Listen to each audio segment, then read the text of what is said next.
Hi అండి. Good news share చేసుకున్న సిరి Hanumanth and శ్రీహాన్లు. Social మీడియాలో మోస్ట్ బ్యూటిఫుల్ అండ్ పాపులర్ జంటల్లో వీళ్ళొకరు. ఈ కపుల్ అయితే గత కొంతకాలంగా సోషల్ మీడియాలో గుడ్ న్యూస్ అంటూ చెప్పుకుంటూ వస్తున్నారు. కపులా అంటే కపులనే చెప్పాలి. ఎందుకంటే వీళ్ళకి మ్యారేజ్ ఒకటే కాలేదు కానీ లివింగ్ రిలేషన్లో ఉన్నారు. కంప్లీట్ ఒక ఫ్యామిలీ లాగానే ఒక బాబుతో పాటు ఉంటారు. బిగ్ బాస్కి వెళ్ళి అందరూ మంచి పేరు పాపులారిటీ తెచ్చుకుంటే మన సిరి మాత్రం బిగ్ బాస్కి వెళ్ళి బ్యాడ్ నేమ్ తెచ్చుకుందనే చెప్పాలి. ఎందుకంటే తన వల్ల ఇండైరెక్ట్గా షణ్ముఖ్ జస్వంత్ జీవితం నాశనం అయిందనే చెప్పాలి. తన అన్నాల నిండో ఇష్టపడ్డ దీప్తి సునైనను సిరి వల్లే ఒక విధంగా దూరం అయిందని చెప్పాలి. గాను సిరి బయటకు వచ్చాక నేషనల్ మీడియా ముందు సారీ కూడా చెప్పింది, నా వల్ల తెలుసో తెలియకో తప్పు జరిగిందని. కానీ తనైతే క్షమించలేదు. అసలు వీళ్ళు షేర్ చేసుకున్న గుడ్ న్యూస్ ఏంటంటే వైజాగ్లోనే హెచ్కే పర్మనెంట్ బ్యూటీ క్లినిక్ అంటూ ఒక క్లినిక్ అయితే స్టార్ట్ చేస్తారు.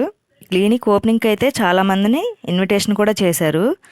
కమెడియన్ ఆలీ గారు, యూట్యూబర్ హర్ష సాయి గారు. క్లినిక్ ఓపెనింగ్కి అయితే చాలామంది ప్రముఖులు హాజరయ్యారు. మనం కూడా వీళ్ళకి కంగ్రాచులేషన్స్ చెప్పేస్తూ వీళ్ళు కూడా వీళ్ళ క్లినిక్ లాగే పర్మనెంట్గా హ్యాపీగా ఉండాలని కోరుకుందాం. వీళ్ళు మొదట్లో గుడ్ న్యూస్ అని చెప్పగానే అందరూ వీళ్ళ మ్యారేజ్ అనుకున్నారు. కానీ కాదు, వీళ్ళిద్దరూ కలిసి బిజినెస్ స్టార్ట్ చేశారు. వీళ్ళకైతే ఒక మ్యారేజే కాలే కానీ పర్మనెంట్ కంప్లీట్ ఒక చిన్న ఫ్యామిలీ లాగానే అందరూ కలిసి ఉంటారు. Once again congratulations to Siri Hanumanth and Srihan. మీరు ఎప్పుడూ ఇలాగే హ్యాపీగా ఉండాలని, మీ బిజినెస్ కూడా ఇలాగే ముందుకు సాగాలని మేము కూడా కోరుకుంటున్నాం. Thanks for watching.